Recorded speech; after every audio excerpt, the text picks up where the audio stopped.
Hello, welcome to Inside the Summit League. We've got some baseball coming up. North Dakota State makes a move into second in the standings halfway through the Summit League season.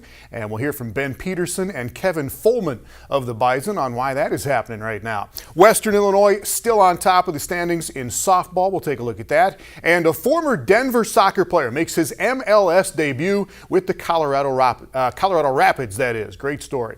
But first, what if you competed in the Olympic Games and you finished fourth, but then found out almost 8 years later that you had really finished third and won the bronze medal because the guy ahead of you had cheated? Well, that is the unlikely story of University of South Dakota pole vault coach Derek Miles, who finally got the medal this week that he rightfully won back in 2008. Here is Kelly Stewart with the story in Vermillion. Better late than never, as the saying goes. That statement rang true for USD alum and current assistant track and field coach Derek Miles as he received his Olympic bronze medal from U.S. Senator John Thune for the 2008 Beijing Games this week on Monday. Yes, April 17th, 2017, nearly 9 years after the Games in China. I missed a call from my old agent, and she left a voicemail that said, "Pick up your phone, you're a medalist." And so that's when I thought, no way, there's no way. So I called her back, and that's kind of when the ball started rolling in November. Miles is a three-time Olympian in the pole vault, with his best finish being fourth at the 2008 Beijing Olympics. Recently, the International Olympic Committee stripped a handful of athletes of their medals after banned substances were found during retests of samples from the Games.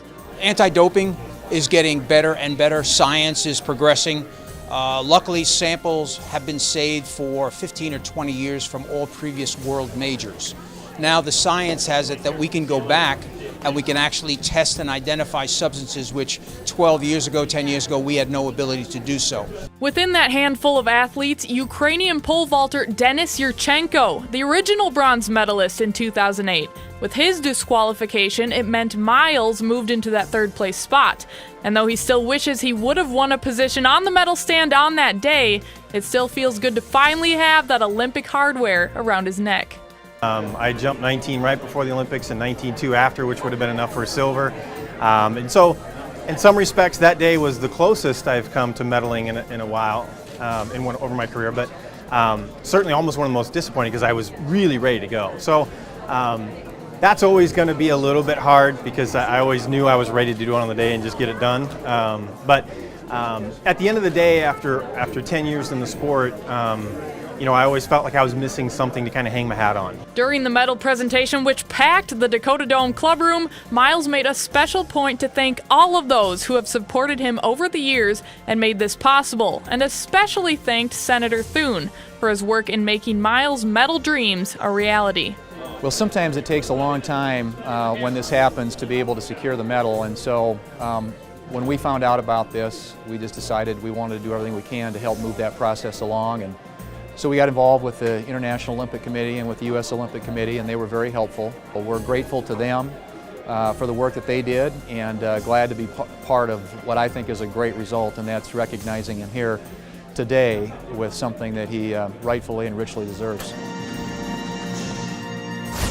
Well, Derek Miles competed in 3 Olympic Games, and he has been the coach at South Dakota now for the last 14 years. And one of his prize pole vault pupils this year is, of course, freshman Chris Nilsson. He is the Summit League Men's Athlete of the Week again. Nilsson cleared 18 feet, 8 1/4 inches twice at 2 separate events at Long Beach State over the weekend. Now that height matches his winning vault at the NCAA Indoor Championships last month. It is still tied for the best collegiate mark in the country, and it is second best in the world right now in the IAAF standings. In women's track and field, Athlete of the Week, Taylor Jansen at North Dakota State, a senior from Moorhead, Minnesota. She finished third among the Division I competitors in the steeplechase at the Mount Sac Relays out in California. Her time of 10:10:14 is a personal best, and that is the best in the Summit League so far this season. Well, up next, Bison baseball, hot off a sweep over the weekend at home. Power hitter Ben Peterson and power pitcher Kevin Fullman talking about how North Dakota State is getting in a groove at the right time. Inside the Summit League on Midco Sports Network is presented by Sanford Orthopedics and Sports Medicine, Dakota Land Honda, South Dakota Corn, and Grand Falls Casino and Golf Resort. Welcome back. Now to baseball. Oral Roberts still at the top of the Summit League standings. And if you look at the RBI numbers in the league right now, ORU has 4 of the top 5 guys in runs batted in. And more on those ridiculous numbers coming up in a minute. Meanwhile, the team at the bottom of the list in most of the hitting stats right now is North Dakota State. And you know what? They don't really care right now because they are winning games. The Bison have won 7 of their last 8 Summit League games.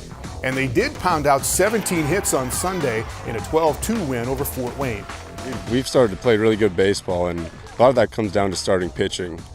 Every single day, our starting pitchers give us a good chance to win, and our offense has been finding ways to get the job done, and I think we're starting to heat up at the plate too, so that's really encouraging. Being on the road for 27 straight games, then coming back to Newman is it's a pretty good feeling.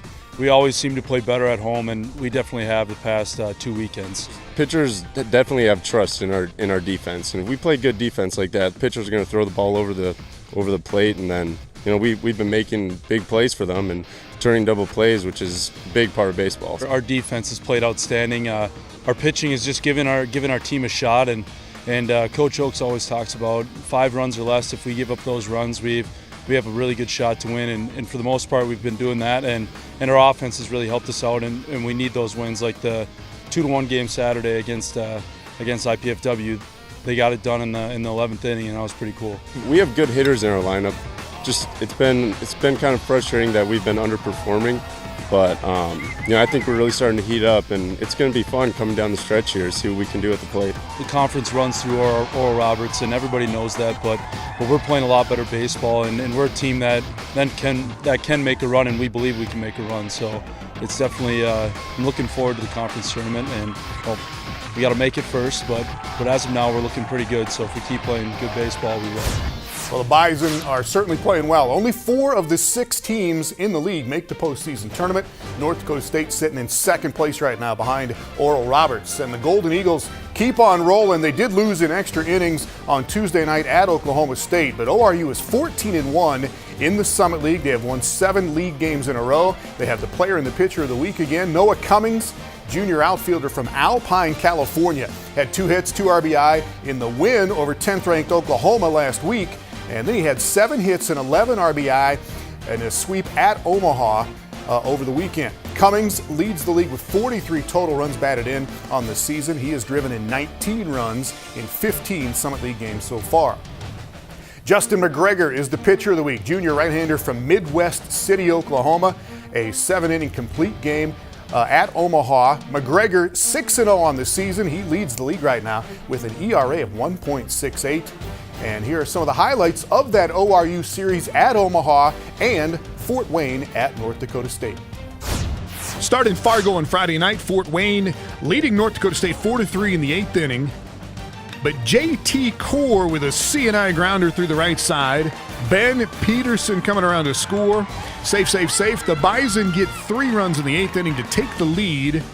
And then Kevin Follman comes on for the save, his 6th of the season. North Dakota State wins the opener 6-4. They go extra innings in game 2. Jordan Martin, 7 strikeouts in 6 innings for Fort Wayne. But it is a walk-off win for the Bison. Matt Elson-Peters single to right to score Jake Malik. NDSU takes game 2, 2-1 in 11 innings. And then 17 hits for the Bison on a very sunny Sunday in Fargo. Jacob Dixon out in left field for Fort Wayne. Didn't see it, can't find it, doesn't get it. Elson-Peter gets a double and an RBI out of it. Ben Peterson and J.T. Core both go 3 for 4 for North Dakota State. The Bison with a season-high 12 runs, and they get the 3-game sweep at home. Oral Roberts does the same at Omaha. ORU with an 8-run inning in game 1. Player of the week, Noah Cummings with a 3-run home run. And Summit League pitcher of the week, Justin Mcgregor. He gets the win. He is 6-0 on the season, and it is 12-1 Oral Roberts in game 1. 10-run rule in effect in game 2 as well. Noah Cummings doubles on a high hopper at third. 3 hits, 5 runs batted in the game for Cummings as Cal Hernandez scores. And then a pretty play at third by Hernandez. ORU rolls in game 2, 12-0. Omaha gets out to a 3-0 lead in game 3. Parker Smeckel with a single to drive in Sam Polensky. Ryan Cate will come around to score on a throwing error on the play, and it's 3-0 Omaha. But the Golden Eagles eventually get to Omaha starter Grant Supanchik, Matt Watley with 3 hits in the game, and Oral Roberts gets the sweep with a 7-3 win in the series finale. Well, ORU and Omaha both on the road this week. Here's a look at Summit League baseball coming up this weekend.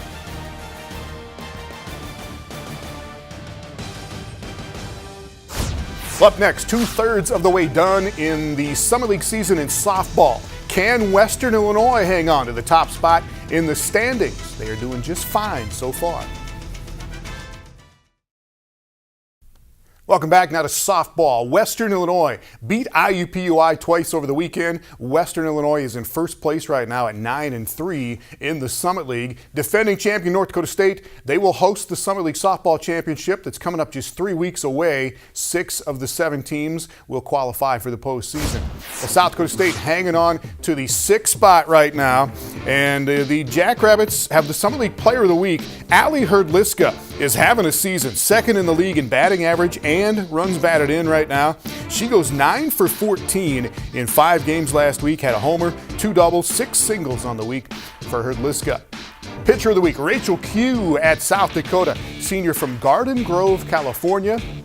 2 complete game shutout wins against North Dakota State. She went 14 innings, gave up 7 hits, just 2 walks, and no runs allowed for Rachel Q. And here are Q and the Coyotes in action in Fargo. North Dakota State definitely defends the home diamond in Game 1 against the Coyotes. Zoe Stavro drives in 4 runs with a couple of hits, a single up the middle in the 2nd to score 2. And then Stavro with a line drive double to left center in the 4th for another RBI. Bison leadoff hitter Stephanie Soriano scores 3 times, and North Dakota State takes Game 1, 8-0. But the Coyotes come back in Game 2 behind Q, Rachel Q. First, though, they get the lead. Shelby Kyle doubles home Jamie Holscher, and it's 1-0 USD. And then Q shuts it down. North Dakota State gets 1 runner to third base, does not get her home, though. Q with a complete game, 4 strikeouts, no runs. Coyotes win 1-0. So they split on Friday, and then Q comes out on Saturday, gets another shutout. Christy Warnock with a solo homer in the 3rd inning to get USD going. Camille Fowler with a slap up the middle to score 2 more in the 4th. 7-0 final in Game 3. South Dakota takes 2 of 3 on the road against the defending league champs, and the Coyotes get to 6-6 in league play. North Dakota State is 5-4. And in Brookings, South Dakota State playing at home for the first time this season after 41 games in a row on the road to start the year. So celebrating the home opener and playing for strikeout cancer in the pink jerseys. And they pull off the old delayed double steal in Game 2 of this doubleheader against Fort Wayne. Yanni Ponce draws a throw at second. Abby Murphy is safe at home for the Jackrabbits. And Murphy with a big game for South Dakota State. 3 for 3 with a 2-run homer. Murphy with 2 homers in this series, and South Dakota State takes 2 of 3 from Fort Wayne. The Jacks are 3-6, and the Dons are 2-7 in Summit League play. Well, there's a big series in Macomb this weekend with first place Western Illinois hosting second place North Dakota State. And here's the rest of the Summit slate in softball for the weekend.